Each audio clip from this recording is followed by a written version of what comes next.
चलो बात करते हैं ऑपरेशन ऑफ सेट्स के ऊपर। सपोज दैट दो सेट है ए एंड बी, राइट, और ए सेट का एलिमेंट है 1 2 और बी सेट का एलिमेंट है 1 2 3, राइट। तो आप अगर इसका यूनियन करोगे तो यूनियन का मतलब होता है एडिशन कर देना, दो सेट को ऐड कर देना।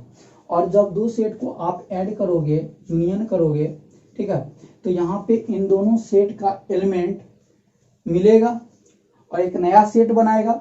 उसमें आप एलिमेंट दोनों का लिखोगे। देखो 1 इसमें भी है, इसमें भी है, तो एक ही टाइम लिखना है। 2 इसमें भी है, इसमें भी है, एक ही टाइम लिखना है।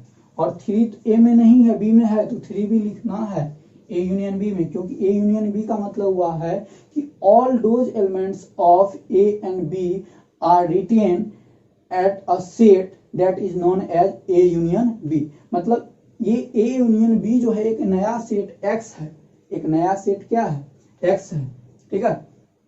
ये ध्यान देना, यहाँ पे मैं एक्स का यूज, देखो ये नया सेट क्या है, पी है, ठीक है।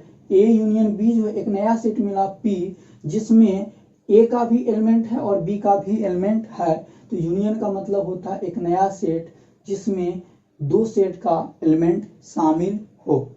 और इंटरसेक्शन का मतलब होता है common element of two sets, जैसा कि सेट ए है, राइट, और ये सेट बी है, ठीक है। तो ये सेट ए है और ये सेट बी है, तो इन दोनों के बीच में जो देखो कॉमन एलिमेंट क्या होगा, ये वाला पोर्शन, और इसी को बोला जाता है ए इंटरसेक्शन बी, राइट। ये क्या बोला जाता है, ए इंटरसेक्शन बी। तो ये A intersection B common element को रिप्रेजेंट करता है। तो इसमें कॉमन एलिमेंट क्या आ जाएगा, 1 और 2। तो देखना 1 और 2 सेट ए से लिखाएगा, मैं सेट ए से लिख रहा हूँ 1 और 2, और सेट बी का भी 1 2 इसी में लिखाएगा, सिर्फ 3 इधर लिखाएगा। तो जो यूनियन में आएगा, ठीक, सॉरी इंटरसेक्शन में आएगा ए इंटरसेक्शन बी, वह लिखाएगा 1 और 2। तो ये ध्यान देना कि 1, 2 जो है ए इंटरसेक्शन बी है, जो कि एक नया सेट, मान के चलो ये क्या है आपका क्यू, ठीक है। तो क्यू एक नया सेट मिला जो ए इंटरसेक्शन बी दे रहा है, वो क्या है 1, 2 है। तो आई होप आप सभी समझ गए होंगे कि यूनियन क्या होता है, इंटरसेक्शन क्या होता है। अब सबसे मजेदार और सबसे इंपॉर्टेंट जो क्लास 12 के लिए बहुत ही ज्यादा इंपॉर्टेंट है, मैं उसको बताने जा रहा हूँ, वो है प्रोडक्ट। इसको क्रॉस बोलते हैं, ये एक्स मत समझना, ये एक तरह का क्रॉस है। जैसा कि हम अभी दो सेट यूज करूंगा ए और बी, ठीक है, तो ए और बी के बीच मैंने एक तरह का ये सिंबल यूज करूंगा, इसको रीड करते हैं क्रॉस या प्रोडक्ट, ठीक है, या multiple A multiply by B. ऐसे भी कितने जो है राइटर्स, मैथ राइटर्स यूज करते हैं ए मल्टीप्लाई बाय बी, तो वही चीज है A multiply by B, A product B, A cross B, ये सेम ही चीज है, ठीक है। तो ए क्रॉस बी ये क्या है, इसको एक नया नाम दिया गया है, इसको बोलते हैं Cartesian product of sets, right. इसको क्या बोलते हैं, कार्टेशियन प्रोडक्ट ऑफ सेट्स।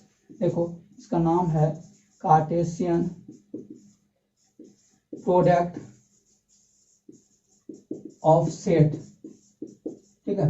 तो कार्टेशियन प्रोडक्ट ऑफ सेट्स, यहाँ पे हम क्या करते हैं, ए और बी के एलिमेंट्स को हम लोग ऑर्डर पेयर में लिखते हैं। अब एक वर्ड आता है ऑर्डर पेयर, सबसे पहले इनको समझते हैं। ऑर्डर पेयर क्या होता है, ऑर्डर पेयर का मतलब होता है, ऑर्डर पेयर का मतलब होता है अगर दो सेट ए एंड बी है और ए एलिमेंट ए से बिलोंग कर रहा है, बी एलिमेंट बी से बिलोंग कर रहा है, तो ए और बी को कुछ स्पेसिफिक कंडीशन में अगर लिखेंगे तो ए को फर्स्ट लिखेंगे, बी को सेकेंड लिखेंगे, तो A is known as first element and B is known as second element. This arrangement A and B, ये ए एंड बी का जो ये अरेंजमेंट है, इसी को बोला जाएगा ऑर्डर्ड पेयर।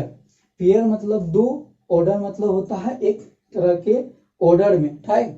तो फर्स्ट एलिमेंट मैंने ए से सिलेक्ट किया तो ए लिखा, सेकेंड एलिमेंट बी से सिलेक्ट किया बी लिखा, और ये order pair A and B का बता रहा है। किसका ऑर्डर पेयर बता रहा है, सेट ए एंड बी का order pair A comma B बता रहा है। अगर बी एंड ए का ऑर्डर पेयर पूछते, ठीक है, बी एंड ए का ऑर्डर पेयर पूछते तो वो बी कोमा ए होता है, राइट। तो ध्यान रखना ऑर्डर पेयर भी डिपेंड करता है कि आपने किस सेट को पहले लिखा, ठीक है। जैसे ए क्रॉस बी लिखे हो तो इसमें जो ऑर्डर पेयर लोगे फर्स्ट एलिमेंट ए से लोगे, ठीक है, और ए से बिलोंग कर रहा है तो फर्स्ट एलिमेंट ए से लोगे, बी से बिलोंग कर रहा है तो सेकेंड एलिमेंट बी से लोगे, और ये ए कोमा बी हुआ जहां पे ए बिलोंग करेगा ए से और बी बिलोंग करेगा बी से, ठीक है।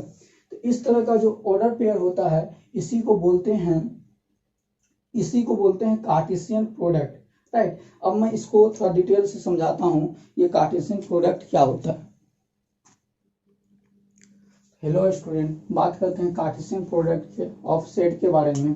तो देखो अगर ए है 1 2 और बी है ए बी तो आप ए क्रॉस बी को रिप्रेजेंट करोगे 1, देखो इसका 1 लेंगे फर्स्ट एलिमेंट, तो इसका जो एलिमेंट लेंगे वो ए लेंगे, ठीक है।